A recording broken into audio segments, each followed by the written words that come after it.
Welcome back to the show. This is our Learning the Word segment. We are in our study in Revelation.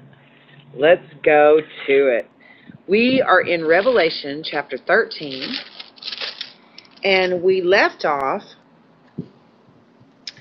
at, I believe, let's start at 13. I think we left off at 15, but we can start here at 13. Because this is some key information here about the Antichrist, the son of perdition.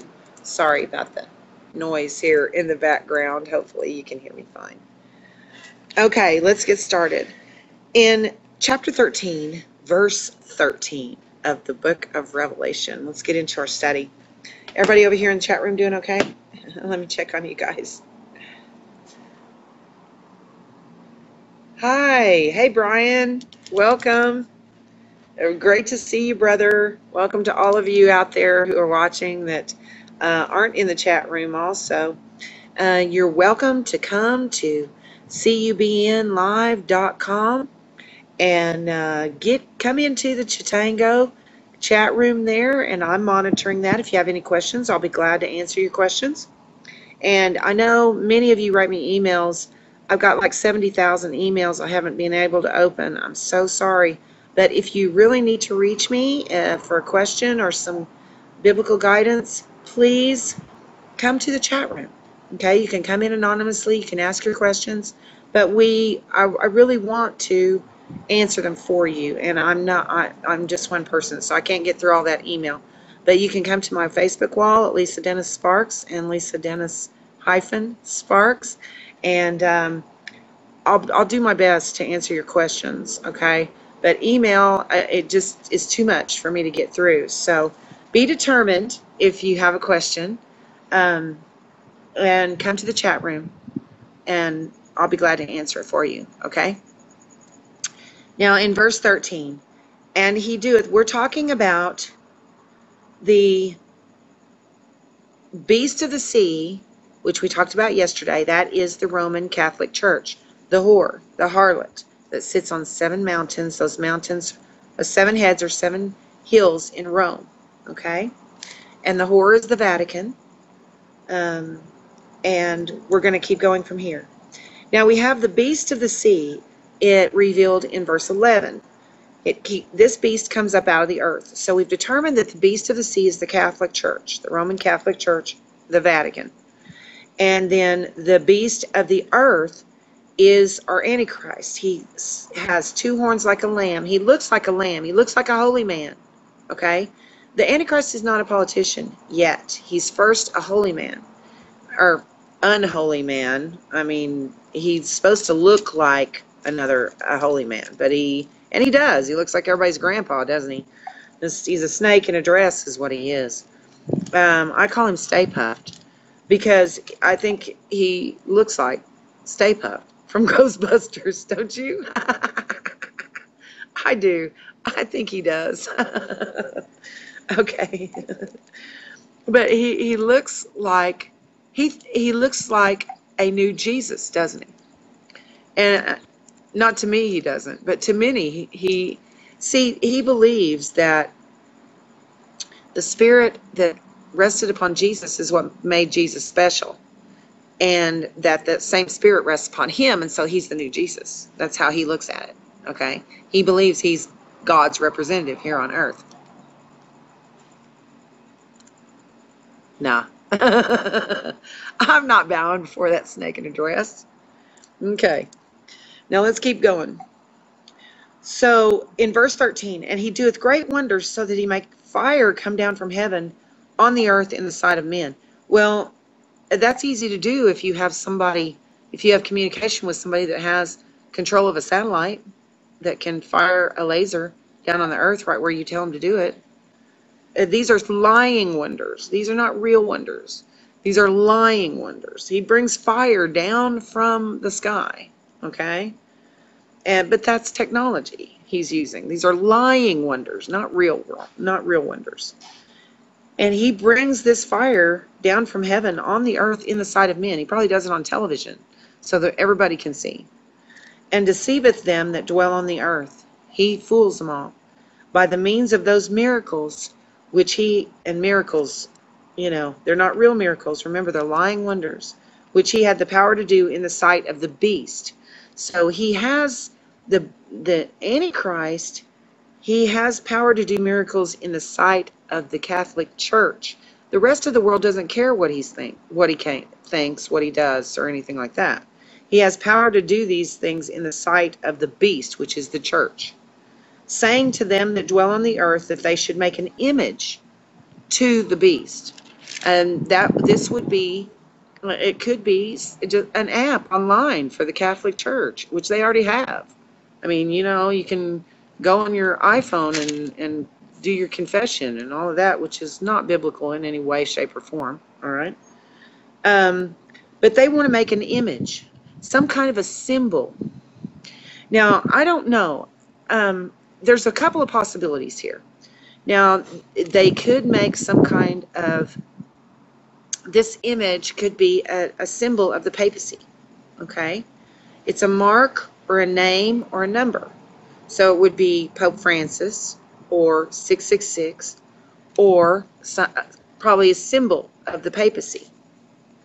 Now it says here, he deceiveth them that dwell on the earth by the means of those miracles which he had power to do in sight of the beast, saying to them that dwell on the earth that they should make an image to the beast. Now the Roman Catholic Church worships Satan, not the God of Abraham, and not his son. They elevate Mary. They consider Jesus just to be the fruit of her womb. They worship a false god. They should make an image to the beast which had the wound by a sword and did live. Now we talked about that yesterday, about how the Catholic Church ruled for 1,260 years. Okay? And they acquired a deadly head wound where the Reformation, where the church split apart. It was considered a deadly head wound. But now Pope Francis is putting all of those pieces of the church back together. And so that could be our beast which had the wound by a sword and did live. Okay? And he had power to give life unto the image of the beast. It's animated, holographic possibly. This could be on your iPhone. Okay? It actually could be an app on your iPhone. That the image of the beast should both speak and cause that as many as would not worship the image of the beast should be killed.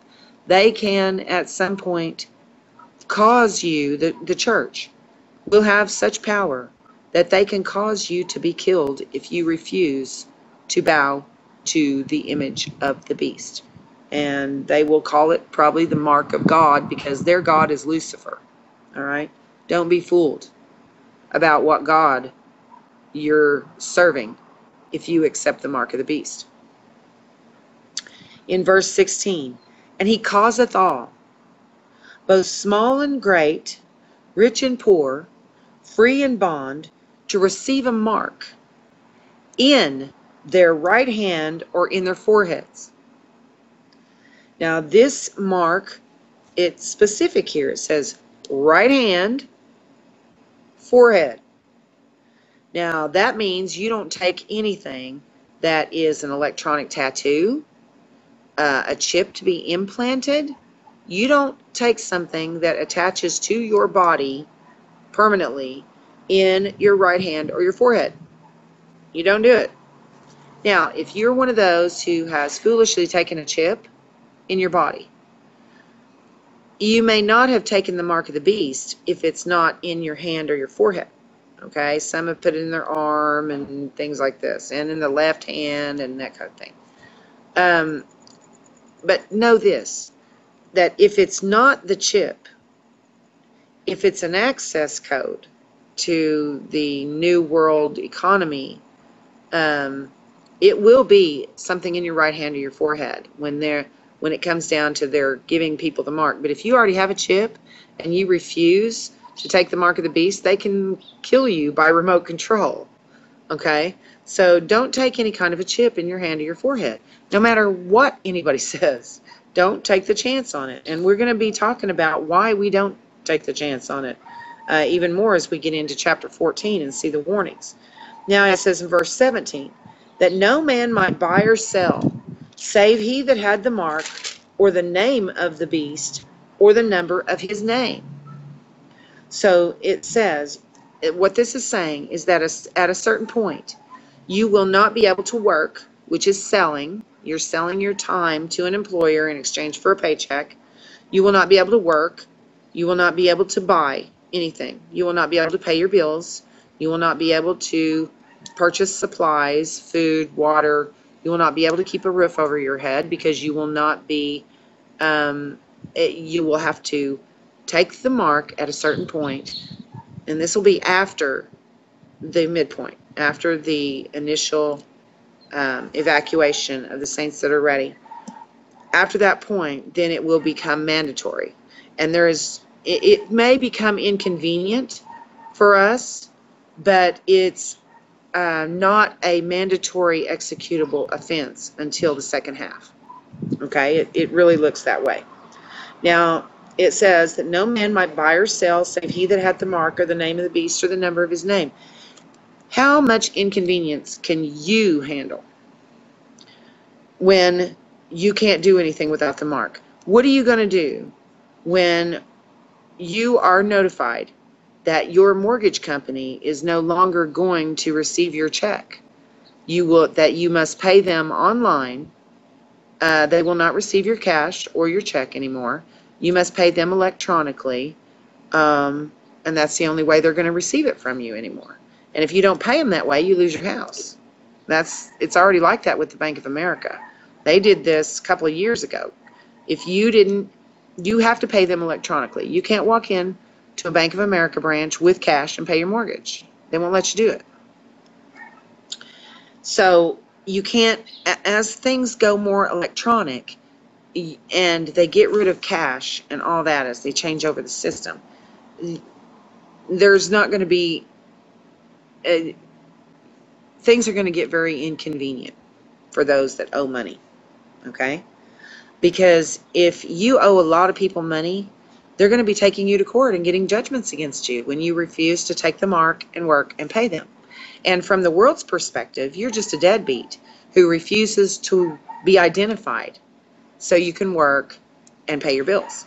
See, they just see this as a new form of credit card. Imagine how you would react to someone who says, I'm sorry, I can't pay you because I would have to get a driver's license in order to get a job to work to pay you, and I don't believe in getting a driver's license. You're going to go, that's the stupidest thing I've ever heard. That's a lame excuse. And that's what you would say. I mean, why'd you borrow the money from me if you don't want to, do what you got to do to pay me back, kind of thing? Well, we're going to look like deadbeats to the world. We're going to be criminals who, to the world, it looks like we're refusing to be identified when we refuse the mark. I don't refuse to be identified. Hey, I got a birth certificate, I got a driver's license, I got a social security number. I mean, I don't refuse to be identified, but I do refuse to be branded like an animal, and I do refuse to receive an implant in either my hand or my forehead. I'm not going to do it.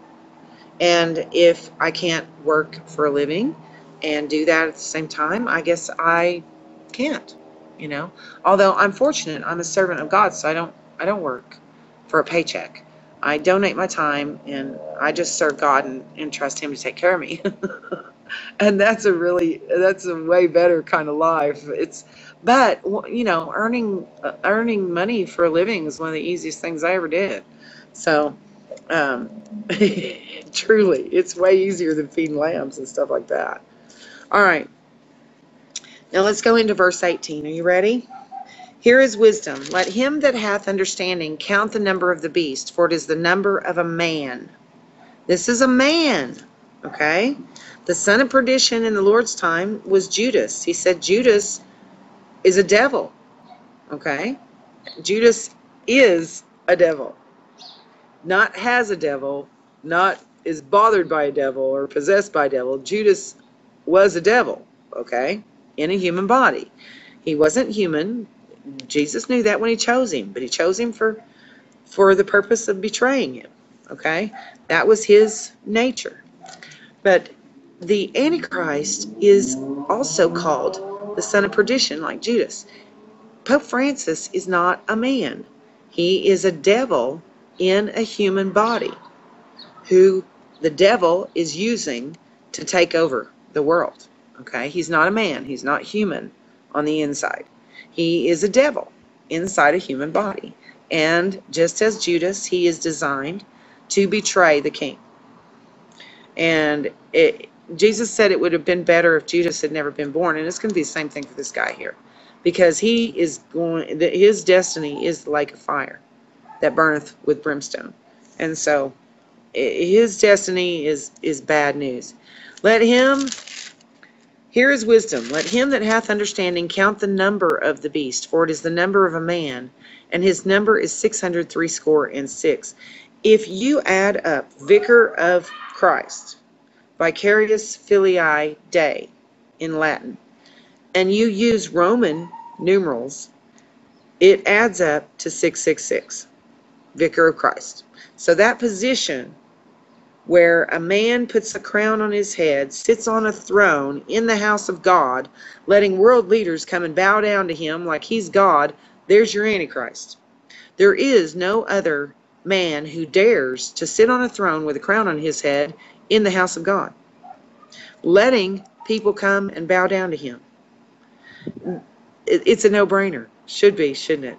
To see a man in God's house with a throne, on a throne with a crown on his head, and people coming and bowing down to him, and him thinking he's God in that process. It's crazy, you know what?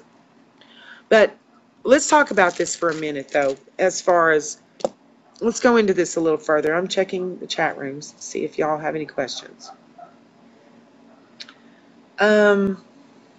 Okay, hi, Karen. Karen says, Lisa, who did you say the beast of the earth is? The beast of the earth is our Antichrist, Pope Francis. George Mario Bergoglio. He is the beast of the earth, the son of perdition, the Antichrist of prophecy. And his description begins in Revelation chapter 13, verse 11. And then in chapter 13, verses 1 through 12, verses 1 through 10, you have the description of the beast of the sea, which is the Roman Catholic Church. And see, the Antichrist points the people toward the first beast, which is the church. And if you listen to Pope Francis, he will never tell you he serves God. He says he serves the church. Okay? Listen to him as he talks. He says he serves the church. And he says nobody can know Jesus. Nobody can know God, he says. Nobody can know God unless they go through the church, which would be the first beast he's pointing them to, and the Pope in that process. So he's actually saying that you can't know God unless you go through the Pope and the Catholic Church. And otherwise, they don't acknowledge that you know God at all. Hi, Brian. He says, I've always felt that Scripture can have and does have multiple fulfillments. Yes, it does. There is many. These things happen over and over. The Word says in Ecclesiastes 1:9, the thing that hath been is the thing that shall be, and the thing that hath been done is the thing that shall be done, and there is nothing new under the sun. These things happen over and over and over again, just with a little bit different details in each generation. Yeah, Pope Francis. That's right, Shirley. Everybody doing okay? Oh, is it raining here, Troy? Raining at your place, huh? Brian's clapping for you, Shura. Says, can't wait to get there. Hey, can't wait to get there. No more laundry, no more house cleaning. Amen to that, although, you know, I don't really do that either. My very wonderful husband does everything while I study and do the show and look for these answers. He's very wonderful. One thing I want you to think about in these last few minutes of this show, I want you to consider, they're knocking on the window at me, my kids, is do you have a pressure point where, hi, do you have a pressure point where you're going to yell uncle for what you lose by avoiding the mark. You're going to lose the roof over your head. You'll probably have to move in with family. You're going to lose your job at some point if you refuse the mark. You're going to lose. That means you will have no roof over your head, no food on the table. You're not earning any income, and that means you can't pay your bills, and that means you end up on the street homeless at some point. Okay? If you can't work and pay your bills, you're going to end up on the street homeless. And then they don't have to make it illegal not to take the mark. They've already made it illegal to be homeless. Okay? They've made it illegal to feed the homeless when you see them on the street. And, you know, we do it anyway. We feed them anyway. And do right and risk the consequences. Because the Lord says to care for the poor, to feed the needy and all. So we do. We're going to anyway, even if it's against the law, and then we'll pay the fine or whatever. We'll reap the consequences, just like anytime you defy the law, you're going to reap the consequences for it. And when we end up defying the law to refuse the mark, you're going to become a criminal. And a lot of us as believers, we've always prided ourselves on being model citizens, haven't we? We follow the law, we obey the law, we love our neighbor, we make good neighbors, we make good employees, we care about, you know, how we represent the King, and we pay our bills, all of that. And then as these things turn, believers are going to become criminals, as those who refuse to take the mark are blocked out of the system, to where you can't work, you can't own property, you can't do anything. You can't get on the grid to pay your bills, you can't earn money to pay your bills. You can't do any of that. You're going to end up being a fugitive and a criminal and going to prison at some point, which is going to be really hard for those who have prided themselves on what good citizens they are. You know what I mean? A lot of these lukewarm believers are going to find themselves in a real mess, as they say, well, you know, don't even think about playing with the mark in your mind. Well, if I don't take it, my children will starve. Well, if I don't take it, no, focus on what happens if you do take it. Okay? Forget about the don'ts. What if you don't? Focus on what if you do take it. One, you lose your soul forever. You lose your soul. Do you know what that means? Your soul is your personality, your individuality. It's who you are.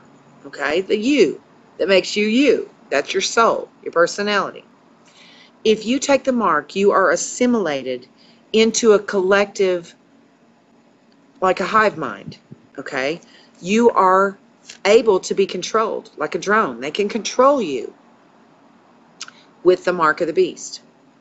And if you've ever seen someone hypnotized, they're going to bark like a dog and cluck like a chicken, and then when they wake up, they don't even know that they did it.